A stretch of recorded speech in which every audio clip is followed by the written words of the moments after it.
are.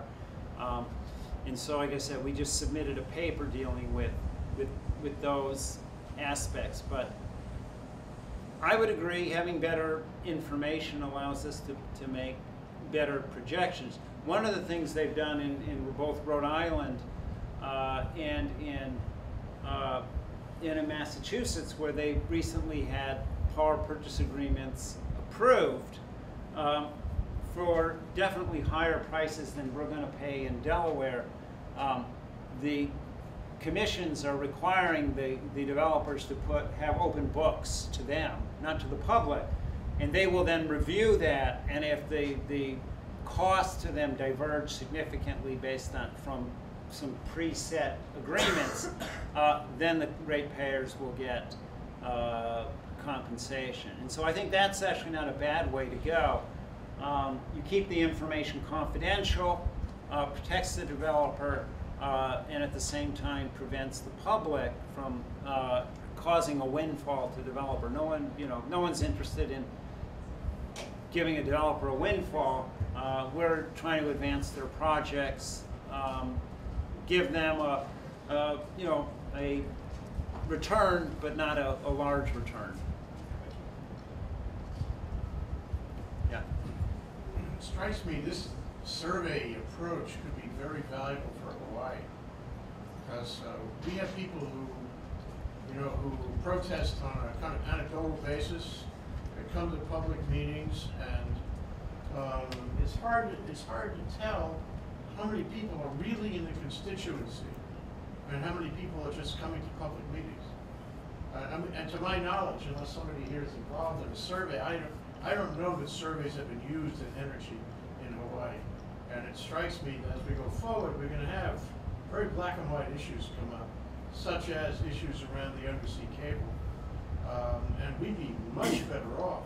You could tell the boys at DBET about this. We'd be much better off if we had, data gathering, such as the kind of data gathering you've been doing. I mean, I agree. I agree. Qualitative work and quantitative work are important. They were important in Delaware. When we had 100 people showing up at a meeting saying, we want wind power, the decision makers knew, based on our earlier survey work, that they were reflective of the larger views of the public.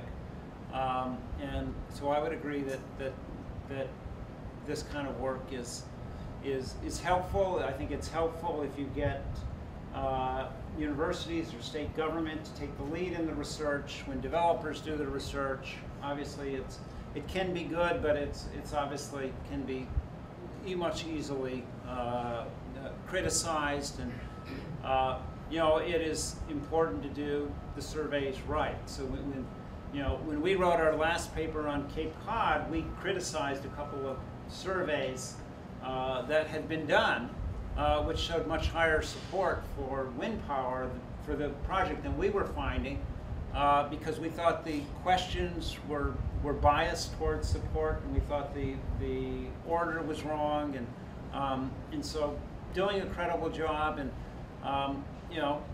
we ended up gaining a lot of credibility because our first offshore wind survey showed a majority opposed.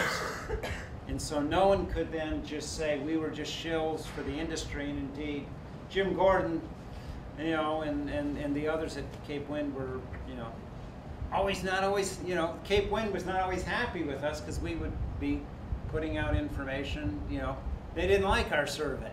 Well, when we did our second survey, they were happy with our survey and the opponents didn't like it. Initially they liked it. So, my job is not, as a researcher, can't be to please one side or the other. And certainly one of the ways we've maintained our credibility is that we haven't taken consulting work. So it doesn't mean that we're not thought by some as being biased, because we work pretty closely with the wind industry. We have this joint project with Gamesa, but it's important to do your best to separate out your personal views and to submit your stuff to peer review and to submit it to people who are opposed to wind and pro-wind, and ensure that what you get is the best possible unbiased work. And putting your work out to peer review is an important part of that process, that where other people can critique your work and suggest where your work may fall short, and then you need to be able to respond to that. Yeah. You mentioned earlier on about marine spatial planning perhaps being a speed bump for offshore renewable resources. Do you see a way that you could incorporate coastal and offshore renewable energy production into the marine spatial planning process early on to make it actually a benefit to future developers? I mean, I ultimately think it's going to be a good thing. I think it's a concern more in the developer community. That, they face so many obstacles on their new projects, from pricing to opponents to a slow regulatory process, that marine spatial planning, just to them, it's just another roadblock. So there's a lot of nervousness about it in the near term, but I think in the long term it's going to be good. We're going to select some areas that are likely no-go. We're going to select some areas that look pretty good, and they may then be easier to get permitted, and we're going to select some areas that are somewhere in between. Now and there has been some ocean planning in that regard in Rhode Island and in Massachusetts. We're going to start on just really some preliminary work in Delaware. We've got a small grant from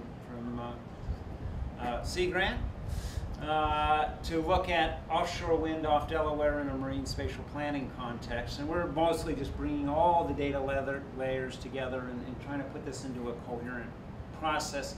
We don't have the funding at this point to really engage the public. We will hold a workshop, but I would agree with you, yes, this can be, and we think it's ultimately going to be a benefit for offshore wind. I think planning is good. Planning has served us well on land. It's served us well.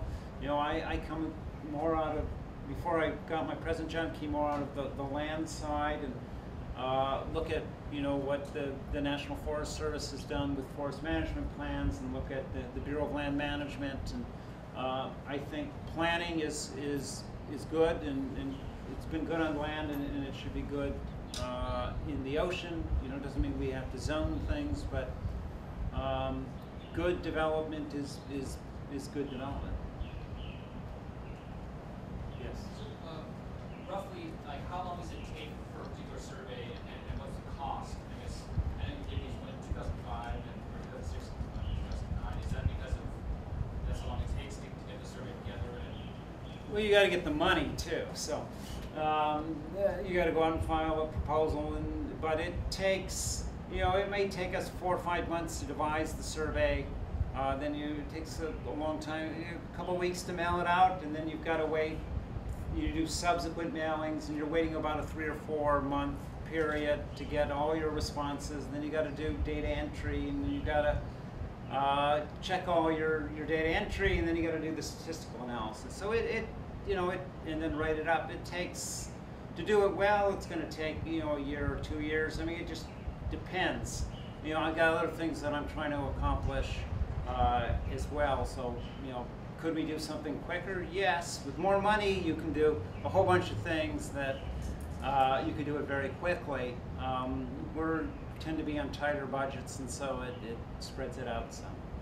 Anyway, I want to thank you all. It's been my real pleasure to talk today, and I look forward to my remaining meetings today and tomorrow, perhaps Friday, with people at University of Hawaii.